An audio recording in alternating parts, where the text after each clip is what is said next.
Michael Madhusudan Dutt जो लिखे हैं उस कविता का नाम क्या है जो पृथ्वी राज चौहान की कहानी पर आधारित है? ये हमारा पहला सवाल है। और इसमें क्वेश्चन का जो ऑप्शन दिया गया है, the noble king, warrior tale, the captive lady, echoes, Rajput, इस तरीके से आपका राजपूताना ऐसे करके सवाल का जो है ऑप्शन आपका दिया गया है। तो फ्रेंड्स इसमें जो सही आंसर होना चाहिए, आप लोग आंसर कर रहे हैं क्या? 1 का डी, 1 का सी, ऐसे करके आप लोग आंसर कर रहे हैं। बेस्ट आंसर होगा द कैप्टिव लेडी के नाम से इनका जो है किताब छपा था। यहां पर आप देख सकते हैं, है ना, फोटो में आपको दिखेगा। और इसका पब्लिकेशन 1849 में हुआ था। बंगाली जो उपन्यासकार नॉवलिस्ट थे, इनको जोड़ा जाता है ना, किनको? माइकल मधुसूदन को। और जो पृथ्वीराज यहां पर देख सकते हैं रासो, है ना, पृथ्वीराज चौहान के जीवनी को लिखने वाला जो व्यक्ति था, है ना, उसका नाम था क्या? उसका नाम था चंदबर दाई। ठीक है, चंदबर दाई उनके दरबार में रहते थे। और जो चंदबर दाई है क्या लिखे थे? तो पृथ्वीराज रासो। ऐसा कहा जाता है कि जो मोहम्मद गौरी है उन्हीं के द्वारा, है ना, इनकी हत्या की गई थी। जबकि अगर आप देखिएगा तो हत्या करने में किसका, यहाँ पर हत्या किसका बात किया जा रहा है? तो पृथ्वीराज चौहान का। लेकिन एक्चुअल में हत्या नहीं किया गया था। मोहम्मद गौरी ने ऐसे ऐसे शब्द से उनको घायल किया था, है ना, कि वो अपने से वो क्या कर लिए थे, अपने से वो आत्महत्या कर लिए थे। मतलब ऐसी ऐसी बातें बोला था मोहम्मद गौरी किसको? तो मोहम्मद गौरी जो पृथ्वीराज चौहान है उसको ऐसा ऐसा बात बोला था कि जो पृथ्वीराज चौहान है वो खुद आत्महत्या कर लिया था। आप सोचिए। तो जो राजपूताना है, राजपूत लोगों का जान शान सारा चीज इसमें टिका हुआ है पृथ्वीराज चौहान का। बहुत ही अच्छा स्वर्णिम इतिहास है। तराइन का जो सेकेंड युद्ध हुआ था, उसी सेकेंड युद्ध में इनकी जो है यहाँ पर मृत्यु हुई थी। ठीक है, बटन दिख रहा है। ठीक है, good evening sir Poonam, good evening. चलिए सेकंड क्वेश्चन देखिएगा। चिमामांडा नगोजी अदिची का कौन सा उपन्यास 4 अफ्रीकी महिलाओं के आपस में जुड़े जीवन को दर्शाता है ना? सब क्वेश्चंस अच्छे से कर लीजिएगा बुक्स एंड राइटर का। ये सब लेटेस्ट सवाल आपका पूछा गया है ना। और विदेशी राइटर पर भी, विदेशी जो किताबें होती हैं उस पर आधारित भी आपके जो है यहाँ पर प्रश्न कई बार पूछे गए हैं। तो इसमें आपका जो है आंसर क्या करना है? Dream count. ठीक है, ड्रीम काउंट, ये ऑप्शन आपका सही होगा। चिमामांडा नगोजी अदिची का ये तो राइटर हो गया ना। और ये राइटर जो है यहाँ पर, इस राइटर का नोवेल का नाम यहाँ पर जो है ड्रीम काउंट है। और ड्रीम काउंट किस पर आधारित है? तो ध्यान रखिएगा, ये अफ्रीका, है ना, ये अफ्रीका के जीवन का इसमें वर्णन किया गया है कि एक अगर कोई व्यक्ति है तो अफ्रीका के अलग अलग जगहों में किस तरीके से वो परिस्थितियों में जीवन जीता है, उसके बारे में वहां पर बात किया गया था। एंड 2 का आंसर क्या हो जाएगा? डी हो जाएगा। यहां पर देख सकते हैं चिमामांडा नगोची अदिची के द्वारा लिखा गया कौन सा book? Dream count, dream count. Next सवाल है friends, the empire of gladness set in East Gladness Connecticut is a 2025 novel by which author? यानी यहाँ जो द एम्पायर ऑफ ग्लैडनेस है ना, ये आपका उपन्यास जो नॉवेल होता है, इस नॉवेल को किसने लिखा था? Dan Brown, Philip Pullman, Ocean Vuong और जॉन स्केल्जी। John Scalzi. क्या आंसर यहां पर करेंगे? तो इसमें आंसर कीजिएगा सी नंबर, ओशियन वोंग। ठीक है, ओशियन वोंग कीजिएगा। और ये जो किताब है किस पर आधारित है? तो ध्यान रखिएगा कि जो मानसिक बीमारियां होती हैं, है ना, मानसिक बीमारियां बुढ़ापे में, तो मानसिक बीमारी और जो बुढ़ापा है, इन सब चीजों को यहाँ पर थीम बना करके इस किताब में आपका जो है परोसा गया है ना, जिसको यहाँ पर ओशियन वोंग ने बहुत अच्छे से इसको द एम्पायर ऑफ ग्लैडनेस में लिखा है। ठीक है, अगला सवाल देखिएगा, चौथा नंबर। पीडीएफ हम दे देंगे, तो पीडीएफ में आपका इमेज भी हम ऐड कर दिए हैं। चौथा देखिएगा, एलिस फिनी के 2025 मनोवैज्ञानिक थ्रिलर ब्यूटीफुल अगली की पृष्ठभूमि क्या है? एलिस फिनी का यहाँ पर जो संबंध है वो कहां से है, ये पूछा गया है। मतलब पूछा what is the setting for Alice Feeney 2025 psychological thriller beautiful ugly. मतलब यहाँ पर एक आपका जो राइटर है उसके पुस्तक का नाम पूछा गया है, सीधा सा बात ये है आपका। ठीक है, तो राइटर का नाम क्या है? Alice Feeney. तो एलिस फिनी जो किताब लिखे हैं वो साइकोलॉजिकल थ्रिलर पर लिखे हैं। तो ये आपका किस जगह पर आपका जो है आधारित है? तो इसमें आंसर कीजिएगा स्कॉटलैंड। और स्कॉटलैंड यहां पर दिखेगा, स्कॉटलैंड में एक छोटा सा द्वीप है ना, और बहुत रहस्य इसमें भरा है। आप अलग अलग जगहों पर जाएंगे तो वहां पर क्या होता है कि कहीं पर आपको डर लगेगा, कहीं पर आपको सस्पेंस जैसा फील होगा, है ना, कहीं पर आपको जो है कुछ सच्चाइयां आपको दिखेगी। उन सब सारी चीजों को मिला करके इन्होंने किताब लिख दिया एलिस फिनी ने। ठीक है, तो ये remote Scottish island, remote area किसको बोला जाता है? जहां पर मतलब दूर दराज क्षेत्र होते हैं, जहां पर ज्यादा लोगों की रीच नहीं होती है, वो सब चीजों के लिए यहां पर रिमोट एरिया आता है। तो 4 का आंसर क्या हो जाएगा? सी हो जाएगा। 5 का देखिएगा, ओशन वोंग का कौन सा उपन्यास 19 वर्षीय हाई का अनुसरण करता है जो डिमेंशिया से पीड़ित एक बुजुर्ग महिला का देखभाल करता बन जाता है? मतलब एक लड़का है और ये लड़का क्या करता है कि पढ़ाई करता है और अपना पढ़ाई छोड़ करके एक विधवा जो महिला रहती है उसके देख रेख में अपना जीवन व्यतीत करने लगता है। और इसी को क्या बोला गया है? इसको डिमेंटिया बोला गया है। और बाद में अपने जीवन को समाप्त करने के बारे में भी सोचने लगता है। तो ये आपका कौन सी किताब में ऐसा कहानी आपको मिलेगा? Time is a mother, the empire of gladness, the night sky, on earth we are briefly gorgeous. 5 का डी शायद, 5 का डी शायद, अच्छा 5 का डी शायद नहीं होगा, 5 का बी इसमें आंसर कीजिएगा, द एम्पायर ऑफ ग्लैडनेस। ये जो लड़का रहता है उसका 19 साल मात्र उम्र रहता है। ठीक है, तो इस तरीके से मतलब आप समझ सकते हैं कि अपना जीवन को समाप्त करने पर भी ये विचार करने लगता है। 6 नंबर देखिएगा, बलूता नामक आत्मकथात्मक कृति, जिसे मराठी भाषा में, मराठी लैंग्वेज में इसको लिखा गया है अग्रणी दलित आत्मकथा, मतलब दलितों पर केंद्रित है, किस लेखक ने लिखी थी? है ना, मराठी भाषा। सर हम डिस्कशन ग्रुप में मैसेज नहीं कर पा रहे हैं मैसेज नहीं कर पा रहे हैं, कोई नहीं कर पा रहा है, आप सिर्फ नहीं, क्योंकि आप क्विज बोर्ड को स्टार्ट कर रहे थे। क्यों कर रहे थे भाई, पहले जवाब दीजिए। इसीलिए उसमें मैसेज जो है रोक लगा दिया गया। अभी आप क्विज बोर्ड को स्टार्ट करते हैं और सारे लोग उसमें उस लिंक में क्लिक करने लगते हैं, तो बहुत सारा फालतू मैसेज वहां पड़ जाता है, तो इसलिए उसको ऑफ कर दिया गया है। 6 का आंसर इसमें कीजिएगा, यहां पर आपका सी नंबर, दया पवार। जो दया पवार जी हैं उनके द्वारा बलूता नाम से यहां पर जो है किताब लिखा गया है, और शरण कुमार ने दया कुमार करेंगे। बलूता नाम से यहां पर जो है एक किताब लिखा गया है जिसमें स्पेशली किस चीज पर बात किया गया है? तो दलितों के, जो दलित लोग होते हैं ना, छोटे कास्ट वाले लोग, एसटी के कैटेगरी में जो आते हैं, उनको अंग्रेजों ने दलित बना दिया था, उसको क्लासिफाई कर दिया था। तो ये दलित जो नीच कास्ट के लोग होते हैं, जो दर्जा दे दिया गया है, तो यहां पर आपका जो है दलितों के लिए, दलित समुदाय के लिए, क्या ना, यहां पर क्या हो गया, दलित समुदाय के लिए कितना संघर्ष करना पड़ता है, कितना अन्याय वो सब सहन करते हैं, उन सब चीजों को दया पवार ने यहाँ पर बलूता नामक किताब में बहुत अच्छे से दिखाया है। तो आंसर क्या हो जाएगा? सी नंबर इसमें आंसर कर लीजिएगा। ठीक है,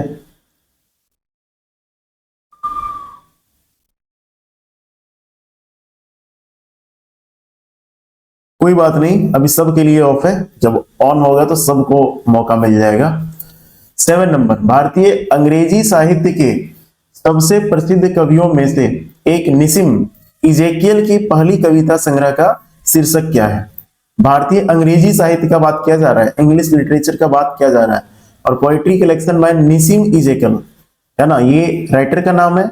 और कौन सा ये आपका जो है लिखे हैं, क्या पोएट या इंग्लिश लिटरेचर जो है लिखे हैं, ये बताना है आपको ब्लॉक नहीं किया गया भाई, ब्लॉक क्यों करेंगे? चलिए पढ़ाई में फोकस कीजिए, कमेंट में नहीं। 7 का आंसर कीजिए, 7 का आंसर कीजिएगा यहां पर D number, A time of change, क्या ना, ये टाइम ऑफ चेंज, ये पब्लिश कब हुआ था? तो पब्लिश हुआ था ये 1952 में। 1952 में ये पब्लिश किया गया था और ये अंग्रेजी साहित्य में बहुत ज्यादा पॉपुलर आपका रहा है। ठीक है, आप बुक एंड राइटर में बहुत ज्यादा कुछ जानने की कोशिश मत कीजिएगा, क्योंकि पूरा किताब पढ़ना मुश्किल है, सारा किताब। तो बस आप ज्यादा फोकस करना है किसमें, बुक में, और जो राइटर लिखा है उसमें। यही दो चीजों पर ही आधारित जितने सवाल रहते हैं वो आपके बन जाते हैं। थीम पर आधारित सवाल कम पूछे जाते हैं, है ना, तो उसको ध्यान रखिएगा। 8 नंबर क्वेश्चन देखिएगा। 8 नंबर में आपका क्या है, अंबाई उपनाम से लिखने वाली प्रसिद्ध नारीवादी, नारीवादी लिखा है ना, यानी फेमिनिस्ट, यानी ये फीमेल पर आधारित जो है किताबें ये लिखती हैं। अंबाई उपनाम है इनका, निकनेम है। तो नारीवादी लेखिका और तमिल उपन्यास अधिमेली ऐसे करके लिखा है ना, अंधी मलाई, है ना, अंधी मलाई, तिरुमलाई, सिरुमलाई, है ना, अन्ना मलाई, इस तरीके से नाम चलता है। तो यहां पर जो है ये तमिल भाषा में जो नोवेल है, तमिल नोवेल है अंधी मलाई, तो ये कौन है ना, अंधी मलाई के लेखक कौन है, जो खास करके महिलाओं की समस्याओं पर, है ना, महिलाओं की जो प्रॉब्लम्स हैं उस पर आधारित अपनी किताबों को लिखते हैं। तो इसमें आंसर कर लीजिएगा यहां पर आपका C.S. लक्ष्मी, है ना, C.S. लक्ष्मी। और C.S. लक्ष्मी जो है महिलाओं के जीवन पर, महिलाओं के अनुभव यानी एक्सपीरियंस पर क्या करती हैं, किताबें लिखती हैं, और वही किताबों का नाम इसमें आपका पूछा गया है। नेक्स्ट देखिएगा 9 नंबर, बुकर 2024। आप जानते हैं कि लिटरेचर के फील्ड में एक इंटरनेशनल हमारा पुरस्कार भी है जिसका नाम है बुकर प्राइज। तो बुकर प्राइज 2024 के लिए शॉर्टलिस्ट रेचल कुशनर, है ना, रेचल कुशनर ये राइटर का नाम है। तो इसने कौन सा उपन्यास, कौन सा नॉवल लिखा था और किस शीर्षक से लिखा था जिसके कारण से इनको बुकर पुरस्कार दिया गया। आंसर कीजिएगा यहां पर, है ना। ऑप्शन है अ ब्रश विथ लव, लिजिल ब्लैक्स, द प्लस वन और एक क्रिएशन लेक। बेस्ट आंसर क्या होगा, क्रिएशन लेक है। इसमें एक महिला का वर्णन है और उस महिला का नाम है सैडी। ठीक है, सैडी बहुत ही आत्मविश्वास वाली महिला रहती है, आत्मविश्वास वाली महिला रहती है, और इसी महिला के बारे में इसमें क्या है, कहानी का इसमें वर्णन किया गया है। तो बेस्ट आंसर क्या हो जाएगा, 9 का आंसर करना है आपको, डी नंबर। ठीक है, तो यहां पर देख सकते हैं इस तरीके से बुक का कवर मिलेगा। ये सिर्फ नॉवेल है, और नॉवेल ऐसा चीज है ना कि आप पढ़ना स्टार्ट कीजिएगा तो फिर खत्म करने का मतलब जो है मन ही करेगा, मतलब इतना इंटरलिंक्ड होता है। जैसे आप कोई एपिसोड्स देखते हैं, है ना, तो उसमें देखते हैं कहां पर छोड़ देता है, जहां एडवर्टीजमेंट आता है, प्रचार आता है, वहीं पर छोड़ देता है, और आपको ललक बना करके छोड़ता है, इसके बाद क्या होगा, इसके बाद क्या होगा, देखने का मन करता है। ऐसे ही नॉवेल का इसका खासियत है, जो आपको देखने का मन करता रहता है, पढ़ने का मन करते रहता है। 10 आपका नंबर देखिएगा, निम्नलिखित में से किसने पर्वत शिरोमणि, है ना, भगत सिंह कोश्यारी पुस्तक लिखी है ना, मतलब शिरोमणि भगत सिंह नाम सुने होंगे।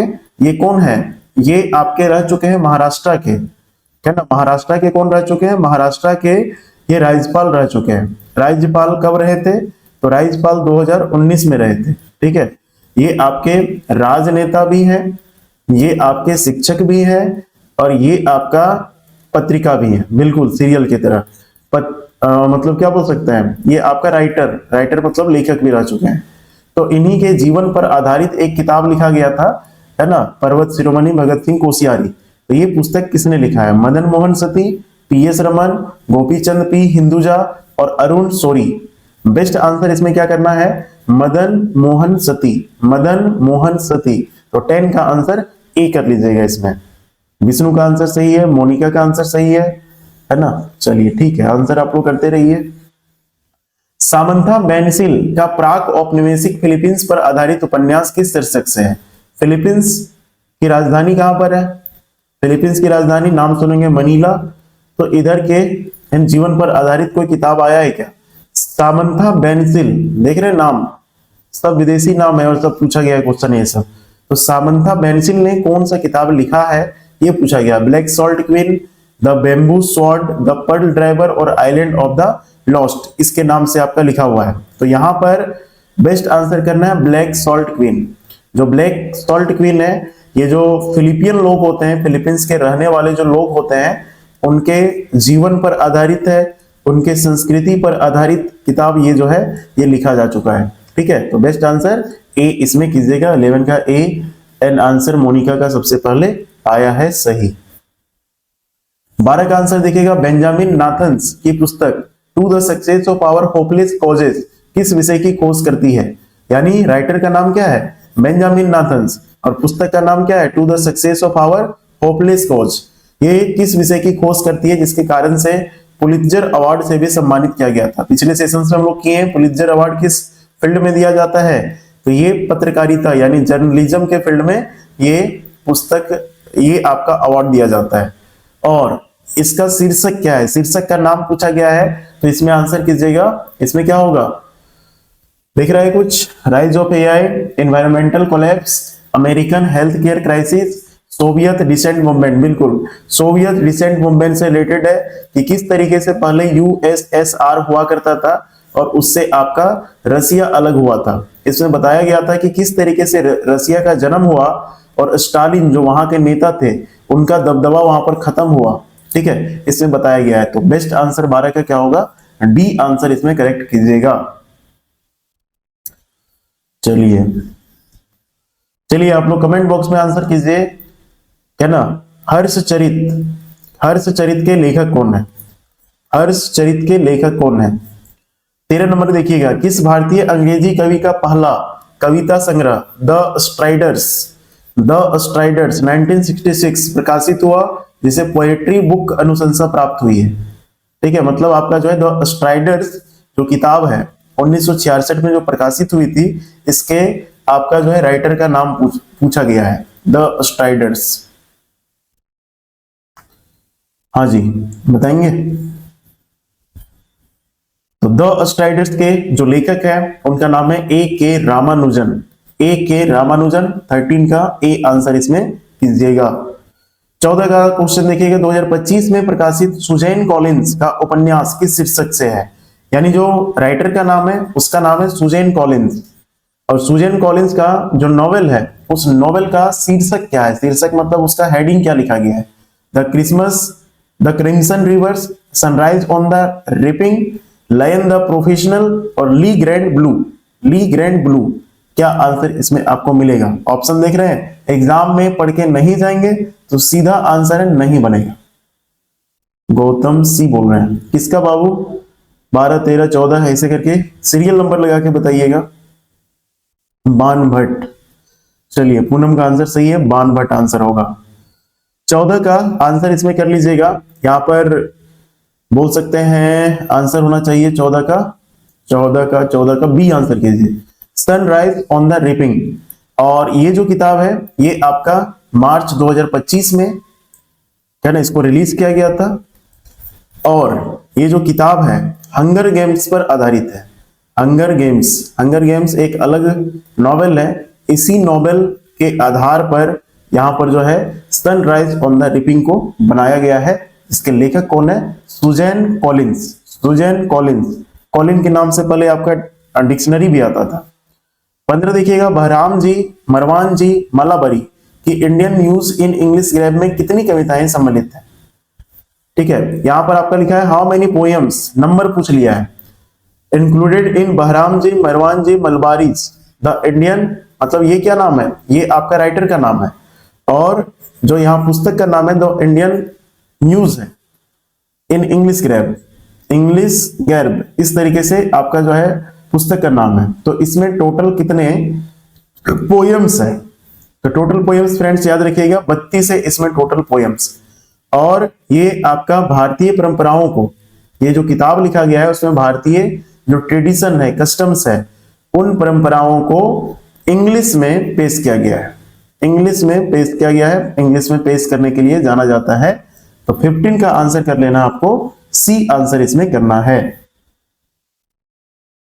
आगे देखिएगा 16 नंबर, तोहफत उल मुहावुद्दीन किसके द्वारा लिखा गया था?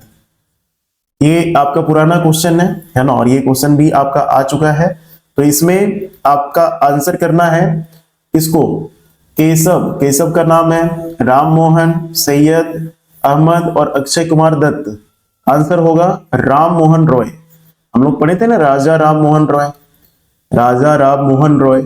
तो इसके द्वारा यहाँ पर जो है क्या लिखा गया है, तुहफत उल मुहाविदीन, इसको लिखा गया है। और ये जो किताब है कब लिखा गया था, तो 1804 में लिखा गया है। और 1804 में ये जो किताब लिखा गया वो किस पर केंद्रित है, तो ध्यान रखिएगा एकेश्वरवाद पर। एकेश्वरवाद का मतलब है लोगों को ऐसा बताया जाता था कि भगवान तो एक ही है, सबका मालिक एक ही है, तो किसी एक भगवान की आप पूजा करें और अंधविश्वास को तोड़ें और आप जो है अंधविश्वासों से बाहर आइए और फिर दुनिया में कुछ नया कीजिए। यही सब चीजों पर यहाँ पर बात किया गया था। तो आंसर इसमें 16 का बी आंसर कीजिएगा। राजा राम मोहन रॉय इसमें आंसर करना है। इन्हीं को हम लोग क्या बोले थे, इन्हीं को बोले थे भारतीय पुनर्जागरण का जनक, भारतीय पुनर्जागरण का जनक। ठीक है, इनके नाम से जाना गया था। 17 नंबर देखिएगा, लॉरेन रॉबर्ट्स का उपन्यास द पावरलेस त्रयी का तीसरा भाग किस शीर्षक से है। लॉरेन रॉबर्ट्स को क्या हो गए, राइटर हो गए। ठीक है, और पुस्तक का नाम क्या हो गया, द पावरलेस, है ना, द पावरलेस। ठीक है, ये आपका क्या हो गया, बुक का नाम। तो इनका जो है तीसरा भाग निकाला गया है। 2 भाग पहले रिलीज हो चुका था, लेकिन अप्रैल 2025 में तीसरा भाग रिलीज किया गया है। तो उस तीसरा भाग का नाम क्या है, तो ध्यान रखिएगा यहां पर एंडलेस, रेकलेस, पावरलेस और फियरलेस।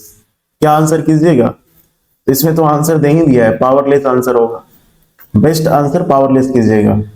और पावरलेस अगर ऑप्शन में नहीं रहेगा तब आप आंसर कीजिएगा फियरलेस, लेकिन पावरलेस तो दिया हुआ ही है, इसलिए पावरलेस ही आंसर करना है इसमें। 18 का चलते हैं हम लोग, और इसमें है निम्नलिखित में से किसने आई एम सोल्जर्स वाइफ, है ना, सोल्जर्स वाइफ पुस्तक लिखी है, किसके द्वारा लिखा गया ये, डॉक्टर ऐश्वर्य पंडित, सौमित्रा चटर्जी, उसके बाद है नमिता गोखले और एक है गीतिका लिद्दर। रॉकलेस रॉकलेस नहीं होगा भाई, रॉकलेस नहीं होगा, आप रॉक करो। 18 का आंसर करना है। 18 का आंसर कीजिएगा डी नंबर। गीतिका लिद्दर एक किताब लिखी है आई एम सोल्जर्स वाइफ, और उसमें बताई है कि हम किस तरीके से जो सैन्य जीवन साथी, है ना, सैन्य जीवन साथी की भूमिका को प्ले किए हैं, उसको बहुत अच्छे से इन्होंने क्या किया है, वर्णन किया है।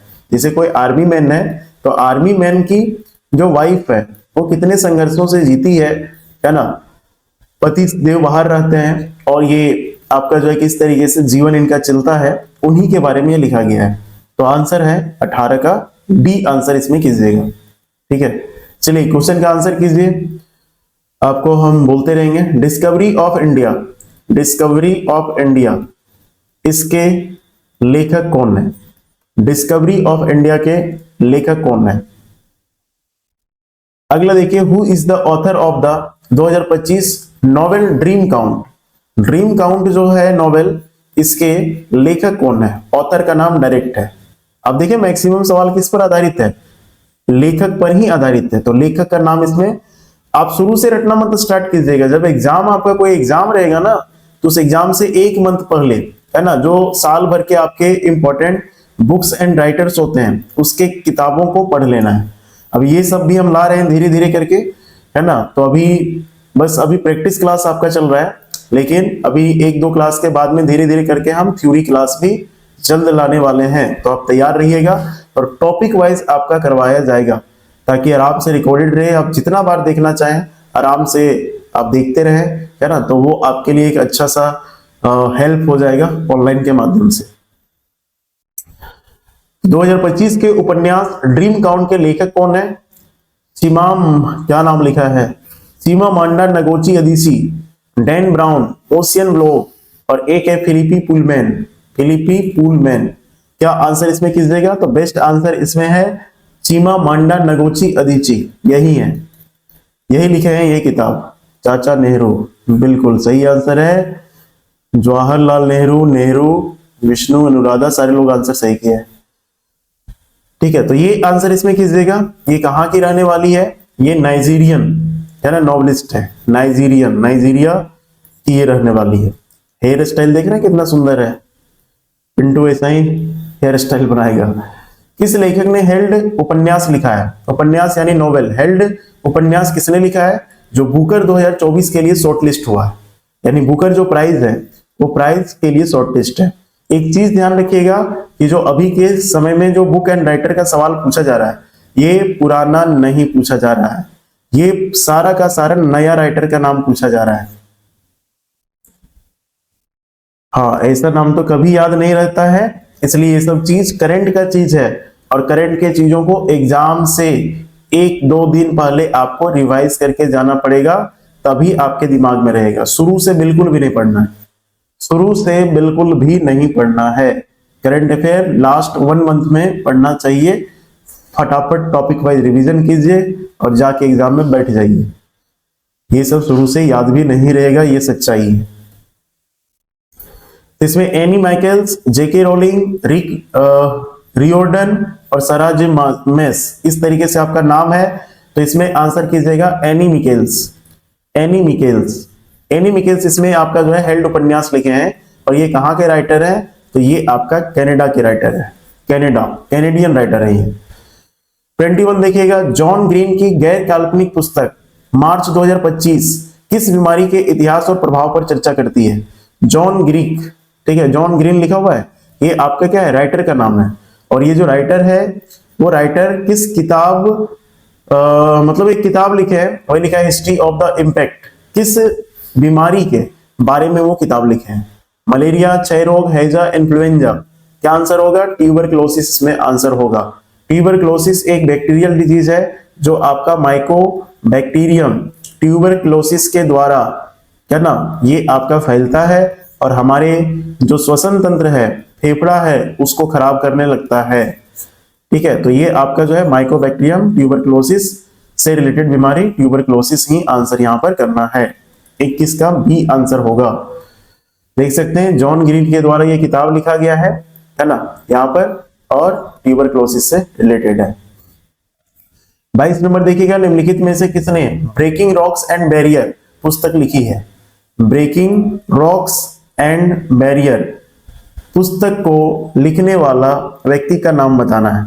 अरुण शौरी, पंकज मिश्रा, सुदीप्ता सेनगुप्ता और सौमित्रा चटर्जी। क्या आंसर इसमें कीजिएगा?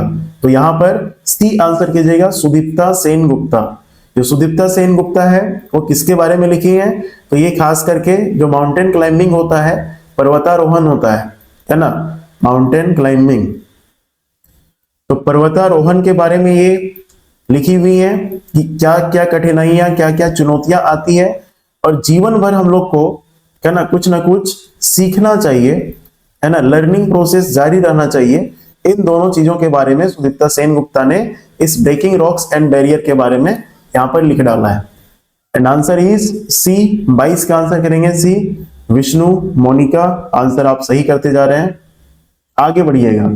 23 नंबर देखिएगा, हिरोमी कावाकामी का कल्पनात्मक उपन्यास जिसे इंटरनेशनल बुकर प्राइज 2025 के लिए शॉर्टलिस्ट किया गया है, किस शीर्षक से है?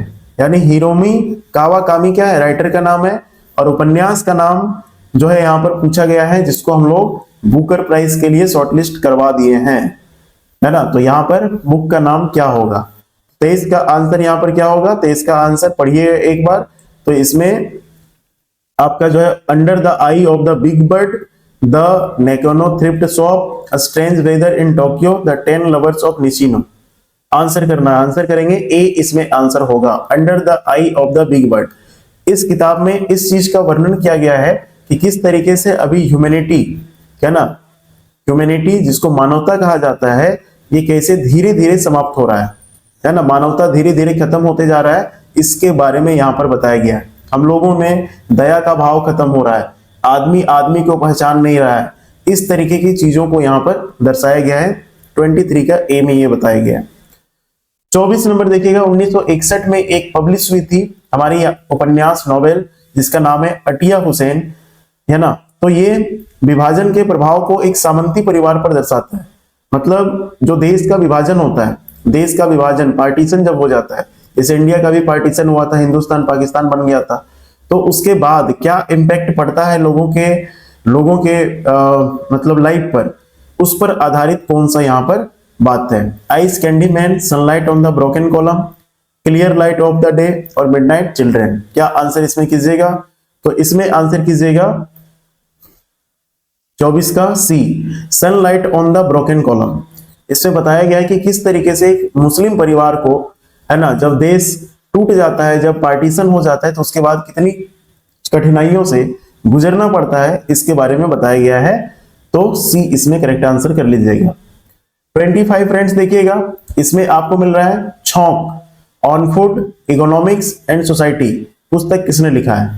छौंक लगाते हैं हम लोग, दाल बनाते हैं तो क्या करते हैं, उसमें छौंक लगाते हैं, तो छौंक लगाते हैं, तो वही छौंक का बात किया गया है, यानी फूड के बारे में, इकोनॉमिक्स के बारे में और सोसाइटी के बारे में किताब लिखा गया है। वो किताब किसने लिखा है? शक्तिकांत दास, सुब्रमण्यम स्वामी, अभिजीत बनर्जी और रघुराम राजन। रघुराम राजन, क्या आंसर कीजिएगा? तो इसमें आंसर करना है अभिजीत बनर्जी। सी का आंसर कीजिएगा अभिजीत बनर्जी। ठीक है, तो 25 का आंसर कर लेना है सी। 26 देखिएगा, 1959 में क्या नाम लिखा हुआ? कुर्तुल एंड हैदर का कौन सा उपन्यास भारत के विभाजन पर गहन दृष्टिकोण के लिए प्रसिद्ध है? यानी भारत का जो पार्टीशन हुआ था उस पर आधारित उपन्यास या नॉवेल का नाम आपसे पूछा गया है ना? आंसर कीजिए, ऑप्शन एक बार देख लीजिएगा। ट्रेन टू पाकिस्तान, आग का दरिया, उर्वशी और पिंजर। 4 ऑप्शन आपके सामने हैं, आंसर आपको करना रहेगा, तो बी आंसर कीजिएगा। बी में बताया गया है कि चंद्रगुप्त मौर्य प्रशासन जब हम लोग का चलता था चाणक्य के समय में, तो चंद्रगुप्त मौर्य से लेकर के कब तक? चंद्रगुप्त मौर्य से लेकर के एकदम भारत विभाजन तक भारत का क्या इतिहास रहा है, उसी को यहां पर आपका जो है कुर्तुल एंड हैदर ने आपका आग के दरिया नाम के नॉवेल में बहुत अच्छे से प्रस्तुत किया है। उसी के बारे में सवाल पूछा गया है। एंड 26 का यहाँ पर बी करेंगे। 27 देखिएगा, एमिली हेनरी का उपन्यास है। ये आपका कौन है? ये राइटर है एमिली हेनरी। इसने एक नॉवेल लिखा है जिसमें 2 प्रतिद्वंदी लेखक एक कुख्यात उत्तराधिकारी की जीवनी लिखने की प्रतिस्पर्धा करते हैं। किस शीर्षक से है? कुख्यात उत्तराधिकारी का मतलब हो गया कि एक राजा है, तो राजा का उत्तराधिकारी उसका बेटा होता है। राजा अगर फेमस है और ये आपका फेमस नहीं हो पा गया, तो इसी को बोलते हैं कि ये आपका क्या है? कुख्यात हो गया, विख्यात नहीं हो पाया, प्रसिद्ध नहीं हो पाया। तो इसी के जीवनी पर आधारित 2 आपके जो है प्रतिद्वंदी मतलब कॉम्पिटिटर, एक राइटर ये है और एक राइटर ये है। ठीक है, तो दोनों एक दूसरे का कंपटीशन करते हैं और इसी के आधार पर हमारा क्या है कि यहाँ पर पुस्तक लिखा गया है। उस पुस्तक का नाम क्या है? तो ध्यान रखिएगा, इसका आंसर क्या होगा? 27 है ना, 27 का आंसर कीजिएगा बुक लवर्स, है ना, बुक लवर्स इसमें आंसर कीजिएगा। 27 का सी आंसर करना है। आप लोग आंसर कर रहे हैं डी और सी आंसर है अनुराधा का। 28 क्वेश्चन देखिएगा, power with in the leadership legacy of Narendra Modi पुस्तक किसने लिखा है? क्या ना, मतलब नरेंद्र मोदी पर आधारित भी किताब लिखा गया है। इस किताब का नाम तो पूरा लिख ही दिया गया है, लेकिन इसके लेखक कौन है? Doctor R Bala Subramaniam, doctor K S Chauhan, doctor S Jaishankar और डॉक्टर ऐश्वर्य पंडित। आंसर क्या होगा? तो 28 का ए, कई बार क्वेश्चन ये रिपीट है, 28 का आंसर ए करना है। और जो ये आपके जो है बाला सुब्रमण्यम, ये आपके पेशे से क्या है? ये आपके डॉक्टर है। जो नरेंद्र मोदी के जीवन पर आधारित इन्होंने किताब लिख दिया है, लीडरशिप किस तरीके से इन्होंने की है उस पर किताब लिखा है। और ये आपके स्पेशलिस्ट भी है ना, स्पेशलिस्ट किस चीज के? तो ये पॉलिसी मेकिंग, जो नीति निर्धारण होता है, बहुत सारे पॉलिसी बनाए जाते हैं, उसके भी स्पेशलिस्ट रह चुके हैं। तो ये आपका 28 का ए आंसर इसमें करना है, डॉक्टर आर बाला सुब्रमण्यम। 29 का देखिएगा, सरोजनी नायडू का 1905 का समय याद कीजिए जिसमें बंगाल का विभाजन हो रहा था। प्रकाशित पहला कविता संग्रह का नाम क्या है? The captive lady, the golden threshold, songs of the down और एक आपका है उर्वशी। आंसर इसमें क्या करना है? तो द गोल्डन थ्रेशोल्ड। ये जो किताब फ्रेंड्स लिखा गया था 1905 में, ये फर्स्ट एंग्लो इंडियन मतलब अंग्रेजी और हिंदी भाषाओं से, क्या ना, एंग्लो इंडियन मतलब वही हो गया ना कि अंग्रेजी और हिंदी भाषाओं का प्रयोग करके ऐसा किताब सबसे पहले लिखा गया था, जिसमें सरोजनी नायडू की जो प्रेरणा वाली बातें हैं, है ना, मोटिवेट करने वाली जो बातें हैं, उसको इस किताब में जगह दिया गया था और इसी का शीर्षक था हमारा क्या, the golden threshold, the golden threshold. ठीक है, यही आंसर कीजिएगा। तो इसमें आपका कौन सा भाषा ज्यादा प्रयोग किया गया था, तो इंग्लिश भाषा का प्रयोग किया गया था, इंग्लिश भाषा का ज्यादा प्रयोग किया गया था, लेकिन भारतीय चीजों को भी इसमें दर्शाया गया था। ठीक है, इंग्लिश लैंग्वेज है लेकिन चीजें जो मटेरियल उसका लिखा गया था वो इंडिया पर आधारित था। तो इसमें 29 का बी आंसर करना है ना, बी आंसर इसमें होगा।